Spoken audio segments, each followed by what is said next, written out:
I never should have said that I love you. I never should have said, I never should have said a goddamn thing. I should have kept my fucking mouth. Hi, this is Vin with American Mosh Pits. We are at the Power Plant Live in Baltimore, Maryland. I have Who They Fear here with me from Maryland. Gonna do a little conversations with Vin. How you doing, boys? Doing awesome. We're doing good, man. All right, so we start every conversations with Vin with the same question, and this is great having the whole band because I'm excited to hear all of the answers. So, well, actually, I'll ask, and I'll just start you, and we'll go around. What did you see or hear that made you say, I want to be a professional musician? I always love this one. Guitar Hero 3. Yes. You know, listen, I'm going to tell you first, we get that throughout our episodes. That is so popular. It's hilarious how many people give that answer. But yeah, that's when I kind of got into metal and just heavier music in general. Mm-hmm. I've been a musician since I was a kid, but Guitar Hero 3 was yes. This is where I want to be. This is it, yeah. Guitar Hero definitely made me decide that I wanted to play a specific instrument. So I definitely got into the instrument I play because of Guitar Hero. But I got into wanting to play music because I saw Queen's live at Montreal on VHS at, I think, one of my uncle's houses. And from that day forward, I knew I needed to play music live. That's a very iconic musical performance that you watch there. One of the best of all time. Yeah. Still to this day. Absolutely. Still so to this see day. that and inspire you, that's really cool. Absolutely. Mikey, you're up next. So the big thing for me was going to so many concerts growing up. I eventually started getting the VIPs and talking to musicians and kind of just interacting with the different bands behind the scenes and talking to Matty Mullins about how he started his career, how he got into metalcore, and just the long road they had to take to get to where they were. It kind of just inspired me to be like, you know what, maybe I can do this. Maybe I can get into music and scream and kind of build a career off of it. I never really had like a true musical passion growing up. I was mostly a football player, but as I got older, music started to become something I just loved, and it kind of just came naturally. Well, growing up, my dad played drums, so like I was always around it. So I remember like my earliest memories. I remember like my dad having band practice in the basement. So In the basement of your house? Yeah. Okay. So like I just growing up was always around it. He always played like rock and roll. He played in like a bar band? Yeah, like AC/DC cover bands. Yeah, and playing shit the like covers that. So, that guys want to hear. so yeah, just growing up, I was always into it, and as I got older, I just kind of picked it up, and Very cool. here we are. Very cool. All right, so I did some research here, and Who They Fear started early 2023. So we're literally 1 year into this, right? And now we're traveling to places like Texas coming up to play, right? Right. So how does that make you guys feel? You know, just hearing that, you know, sitting here. Actually, let me say something with this. Absolutely, please. So we actually started playing shows 2 years ago, Okay. as of like a week ago. Okay. So June 4th, 2022, we played our first show. Okay. The reason why it says that we started a year ago is just based on our streaming music. Okay. But we've been playing shows for a while now. Mhm.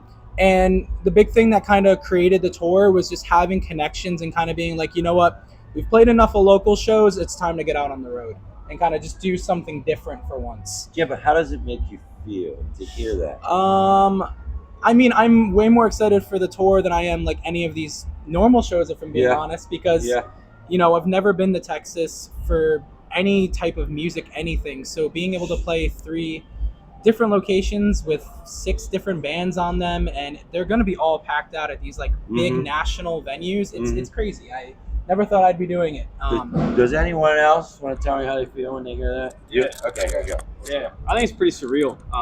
When I look back to what we were doing a year ago, like It's crazy. to now, Yeah. it's kind of a crazy jump. Right. Like Mikey said, a lot of that's because we made a lot of friends and stuff along the way who are backing us and supporting us, and like, it's just wild. Well, you're putting out a quality product. So the Thanks. people, that's why the people want to be part of that. Yeah, which it's just so cool to see that response to like, no one sees all the hard work and stuff that goes in behind the scenes. Yeah. So when it comes out and it gets received like that, it's really a great feeling. Cool. It's pretty awesome. Did you want to say something? Sure. All right. I totally agree. Surreal experience. It has been very validating though, because I mean, back even when we were really starting to push the band forward, it was a lot of work. You know, it's a lot of effort that Absolutely. has to go into a project like that, and just to sort of see that turn into something, it's great. It's seeing something grow, and yeah, it feels incredible. Very cool. So up next, we're gonna go back to Thursday, May 2nd, 2024. Right? You play a sold-out Love Drafts opening for Crown the Empire. So what was the feelings there? Somebody give me some quick recap, some quick memories. Who wants to start here? Go around. I think Yeah, all all of of you us- get a shot on this. Yeah, 'cause yeah, this is yeah. a big deal. I think all of us would agree, like, it was probably the most exciting show we've played. Yeah. But, Yeah. nerves. Oh, There's a lot of nerves for that Yeah. one. Oh yeah. It's usually leading up to the set. Once we get about 30 seconds in, I think we all kind of lock in and we're good to go. But I remember leading up to that one, we were all pacing and pretty antsy. But Yeah, we were. that was hands down, at least speaking for myself, coolest show I've ever played or been a part of. Nice.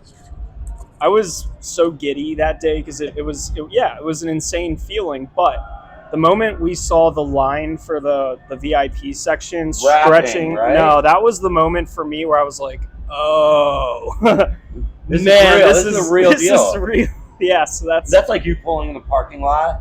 it was. Seeing it. It was not even because I was inside with these guys Okay. setting our stuff up, and I went back out to the car to get my water, and I saw the line, and I was like, "Oh God, For oh, real. man." Yeah, for real, yeah." Mikey. So Crown the Empire has been like my favorite band forever. So when I was able to lock that show in, and we sold like, if you include the door, we sold like 75 or something like that tickets for Who Yeah. They Fear. Yeah. It was just, the reception was insane because going on stage, we were all nervous. I thought we killed it, but then everyone was coming up to us after asking for autographs. This girl had me design a tattoo for her for some reason. You're like Um, rock star. I'm like, I can't fucking draw, but she has me Yeah. doing this anyway. Yeah. But it was just awesome because I also got to meet the band after, and they were just nothing but humble and great. And I Good. think it was just like, Excellent. I don't think we can have a show that's going to top that one for a while. I think it's going to be pretty hard. I want to plug Nick real quick. 717 Entertainment. He did a hell of a job putting Oh, that yeah. together. Be Oh, sure yeah. Oh, yeah. to check out 717 Entertainment. The opening for Crown, or not even opening. We weren't even the openers. We were second or third, right? no, there was one. Yeah, before. that was wild. I Yeah. mean, like, it was surreal. Like, when that room started packing in, I was like, it's gonna Yeah. get real quick. Yes. Super nervous. But it was super cool. Like, just, I mean, it was a fun show to play, and Definitely To- the biggest to mosh get- pit we've ever had. Oh, That's to get, great. That's what we like to all hear. the- We the are love and support. American mosh. to get all the love and support that we got from that, it was pretty cool.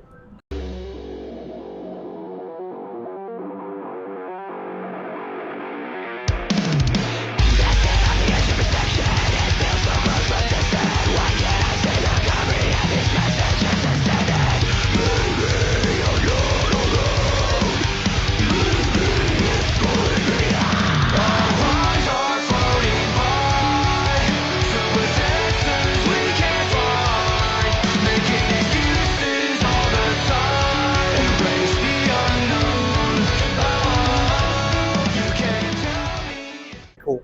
Cool. So I have an individual question next. Zach, you have the best stash in metalcore voted by Vin at American Mosh Pits. So Yes. I need to know what was the inspiration.